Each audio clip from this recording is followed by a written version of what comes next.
Hello everyone! At eto na nga, mamamasyal kami sa Northern Blossom Churut dito sa Baguio at first time naming pumunta dito. Tara, samahan nyo kami ng lumibot-libot sa magandang view, maraming bulaklak, mababango, etc. Chururut, Avantgarde, at nakarating na nga kami dito sa Cherry Blossom, Chururut, Chururut. Ang ganda ng view, nakaka-relax, magandang tanawin, mga bulaklak. At may tour guide kami dyan na pinapaliwanag lahat. At ayan, tamang video lang po ako. Ang ganda ng view. Mag-e-enjoy ka talaga at marerelax ka sa place na to.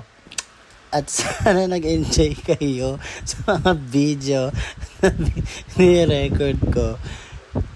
Ayan, tamang sightseeing lang. Hello, Philippines! Yun lang naman. At eto nga, pauwi na nga kami. Grabe, sobrang ng pag. Diyos ko, napakalamig dumadampi sa aking mukha. Ang sarap-sarap sa pakiramdam na dumadampi sa iyong fog. Ayan, pauwi na kami. Tamang video lang ako. Yun lang for today's video, mga ka-insekta. Bye!